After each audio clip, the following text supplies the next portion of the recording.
Last Sunday's sermon was about Ephesians 6, verses 10 to 13, a passage introducing the famous metaphor of the armor of God, and we focused in particular on the strength that God gives us and that we are to leverage in spiritual battle against the devil and his schemes and demonic schemes against the church. We said that the strength that God gives us in the context of Ephesians is clearly our unity in the love of Christ, our peace with each other in the bond of the Spirit. And we said that unity is the strength that we are to stand with in contesting demonic lies. I spent some time on Sunday talking about those lies, the schemes against the church that divide the church and how that manifests itself today, in particular with political issues that are over-spiritualized, where there are believers radicalized around particular political positions today, and behaving in a very antagonistic way, even questioning one another's faith over these political positions. And so I talked about that. I also mentioned the topic of abortion, and so that gave rise. Late this week, we discovered two questions that are related to each other, although not consciously. They came from different sources, but here they are. You gave three examples of issues that divide the church, then spoke on abortion as something we should agree on. That is confusing because it can be a divisive issue. How are you saying abortion is different from the first three examples and how that applies to our church? Great question, and a very important one. The issue of abortion, we have to start with the ancient position of not only the church fathers, but all the way back to the Mosaic Law, that unborn life is human life, and that taking human life is a sin. So this being made in the image of God starts before birth. This is the classic Christian position, and I would say that disagreeing with that, trying to make abortion something less than the taking of human life, or arguing, as many do today, that it is simply okay, it is permissible to take human life when it is unborn. I think these kinds of disagreements have very serious consequences spiritually and ethically, and I would cite the abortion issue and the issue of abortion rights as one around which many people are radicalized. So we have to begin on abortion with this realization that there is a classic Judeo-Christian consensus. It is ancient and it is unvarying. So there are some issues around which the church is called to rally, to be in unity. And the Imago Dei, being made in the image of God, is one of those issues. And that is the case because that issue provides perspective on a variety of other issues as well. So we have to start there. Now, I don't take this question as calling any of that into doubt. I want to take a walk around this issue as it expresses itself in law, in philosophy, in medical ethics, because that's where the disagreements come. And I want to show you that you can be pro-life, you can be a Christian devoted to Jesus Christ in full unity with the church, and yet have disagreements about a variety of abortion-related issues. So let's begin with something that has come up in the recent presidential campaign, the question of whether there should be a federal law prohibiting abortion, and as opposed to a bunch of state laws. And then the related question about, okay, prohibit abortion when? At 15 weeks, which is the number that often gets mentioned, or, down to 6 weeks, 2 months? What is the date at which an abortion should be prohibited? Should it be prohibited in all circumstances, including rape and incest? So there are lots of legal questions as laws are being drafted in every state and as laws are being proposed at the federal level. Let me pose this consideration to you. In a democracy like ours, law reflects the culture. It must reflect the culture. It is only going to reflect the culture. If you want to change the laws, and I think we should, then you have to be devoted to persuading the people around you of the truth of your system of ethics on human life. Now, I have been saying for years, in advance of the Dobbs decision that reversed Roe v. Wade, that the only thing the reversal of Roe v. Wade was going to do was going to throw the issue back to the states. And this was going to produce some very uneven laws, that we had a lot of work to do to persuade our culture after, being under Roe v. Wade since 1973, to persuade our culture that abortion is wrong, that it is evil, and to craft a consensus how to deal with it in law. I would say we are nowhere near accomplishing this. I think we should pass laws against abortion, and particularly at the state level. But I think it is folly for Christians to look at the abortion issue and imagine that it is going to be solved politically. It must be solved locally, culturally, with the people around us, persuading our friends and neighbors and loved ones of the value of human life and how to treat human life after a person is born.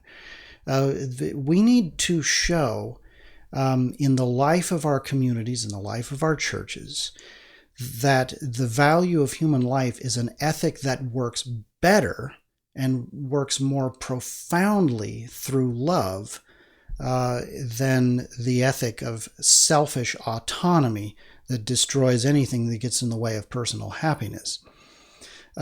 We have not made that case, friends. And that was really the burden of what I was saying about abortion. I know that there is an increasingly radical view among Christians that we should go for abortion abolition. The total eradication and criminalization of this practice.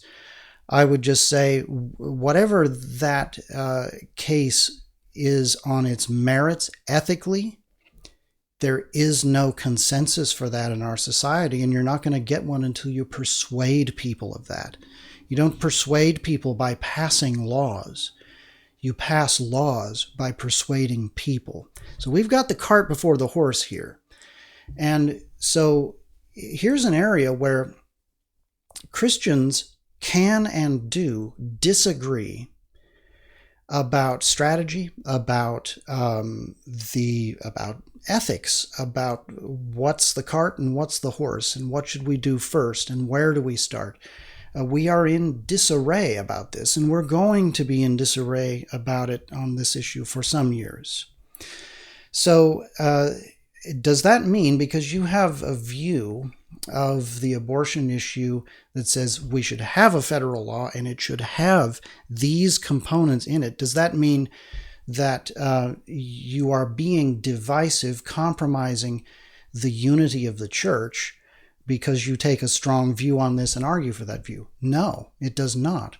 We should be arguing about these things and debating these things. The line is this.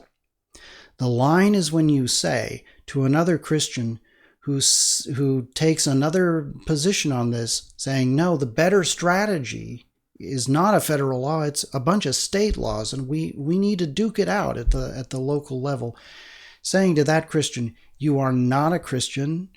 You are not serious about following Christ. You are not serious about being pro-life because you don't agree with my position. This is happening more and more. And it's also happening the other way. And so what I'm saying is this is a satanic scheme to get people who agree with each other about 99% of everything that matters to disagree violently about the 1% and divide churches over it. Debate is not division. And this is very important. Debate among Christians is a necessary and healthy thing. It has always characterized the church all the way back to the church fathers, even to the Jerusalem Council in Acts 15 over very weighty issues. It's when we radicalize our positions on these secondary and tertiary issues that we start questioning the faith of other people and withholding love from them because they hold a different position from us. Every Christian debate needs to end in fervent unity over the things that we affirm to be true. Here's another walk around this issue. So we've talked about it as a classic, historic thing going back to ancient times. We've talked about it as a matter of law and culture and democratic process. Here's another one. There are questions about the status of embryos created by, among other things, IVF, in vitro fertilization. I can spit that out eventually. And so what are these forms of life? Well, we must be saying clearly that these are human lives created in this way. And that does have implications, I believe, for how Christians interact with these technologies. And fertility technologies have helped a lot of families have children. They come with ethical questions.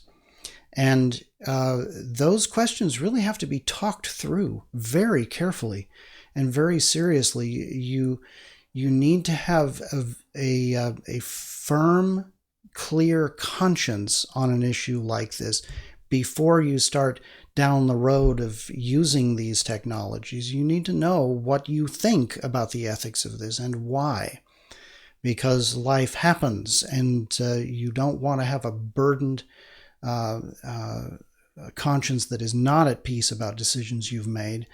And you don't want to feel that you just got on a track and we're going down this track with your family using these technologies without any consideration, and then you come to a real moral dilemma later. This kind of thing happens, and it is bound up with the issue of when human life starts and what the status of unborn life is. It's another issue that is related to contraception. Increasingly, not only Roman Catholic but evangelical voices are calling into question the more invasive forms of artificial contraception. And there are many debates being held about this right now. Again, I would say every single one of these debates needs to happen as a matter of health and as a matter of coherence for the church going forward. The line between debating in a healthy way and succumbing to a satanic scheme to divide the church, the line is when you're saying, you don't hold my position. You use this form of contraception, or you've gone into IVF and used it in this way, and therefore you are not serious as a follower of Christ, and this kind of thing. These are not appropriate attacks to use on people about these kinds of issues. These are all debatable issues should be debated. We should come over time to strong consensus about them, but it's going to take time. And the technologies are constantly changing. So the abortion issue has many facets to it. And the legal problems that we are confronted with now are going to require the church to spend some years talking through all of these issues. But there is one thing that needs to get started right away. It is that devotion to the love of human life, born and unborn, at all stages of life. This is something that we need to be arguing about and making the case for at every stage of human life. So is the abortion issue a thing we should agree about? Yes, in the sense of the historic, ancient Judeo-Christian position. Is the abortion issue one that raises secondary and tertiary problems that we should debate, but within clear bounds of Christian love? Yes to that as well. And that brings us, let me say one more thing about this before I go on.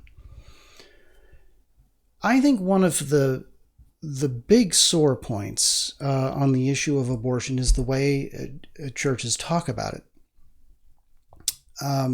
We talk about abortion, or we are prone to talk about abortion in ways that assume no women are in the room who have had abortions, or that assume there are no men in the room who have been a part of urging or compelling a woman to have abortions.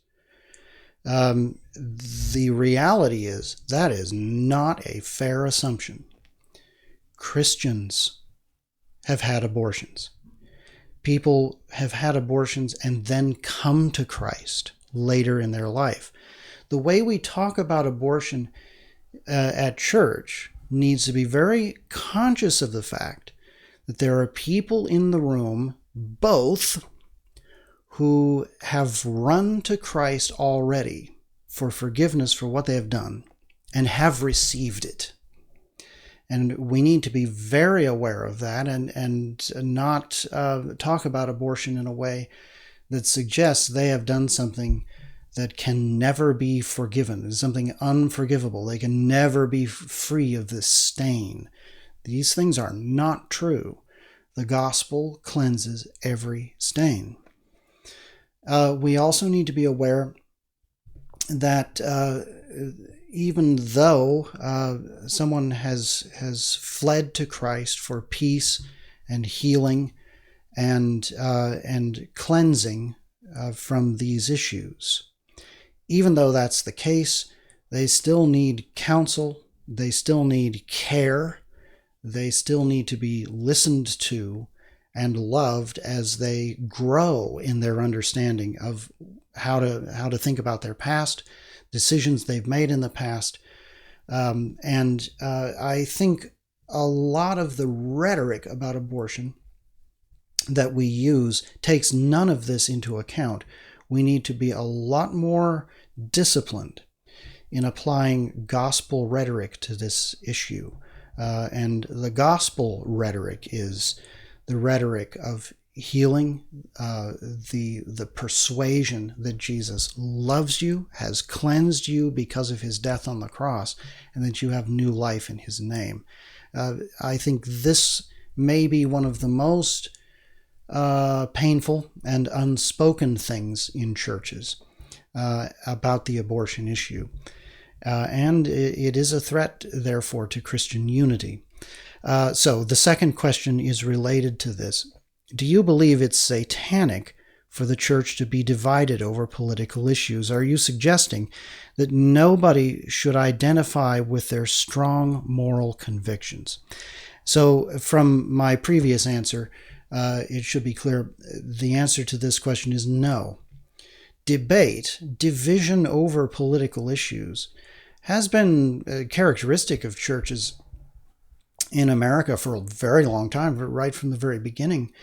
And that's because it's characteristic of democracies. And in democracies, we debate these things and we hash them out, and we have elections, we pass laws, and we live by experience. We learn from experience. That's not a satanic division. That's just life in a democracy. Satanic division is saying that my strong moral convictions must govern you on secondary and tertiary issues. If we do not have a capacity to debate secondary and tertiary questions without the claim that I've got this issue wired and I've got the answer, and if you're not with me, you're not with Jesus. If we are unable to have debates without that kind of radical claim, then we are succumbing to the devil's schemes. The devil loves nothing more than to take righteous claims and use them to deceive people in their self-righteousness. I think if you look carefully at the Phariseeism that Jesus encountered, you will find that it was righteousness puffed up, inflated, overclaimed to be something, to become something that it was not. And Jesus calls this devilish. He says this is the behavior of the liar and the murderer from the beginning.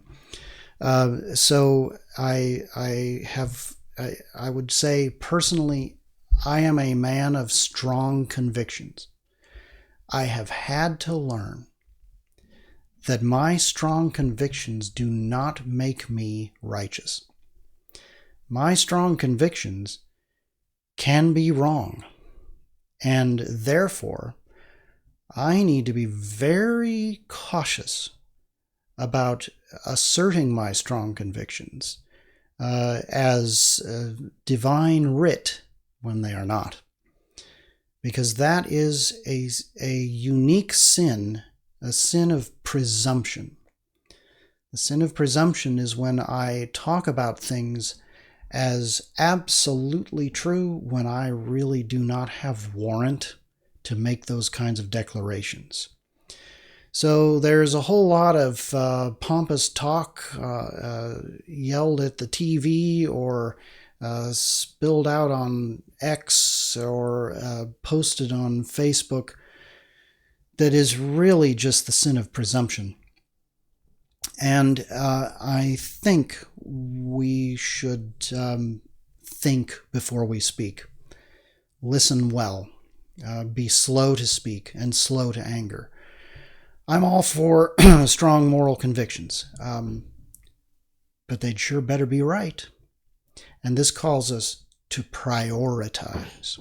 And I would say the thing that I'm calling the church to most deeply is that we prioritize the issues that matter most. And we have strong convictions about those, and we freely debate the rest with the acknowledgement we are all prone to be wrong. Thanks for listening to this. I hope it's helpful. I'll see you on Sunday.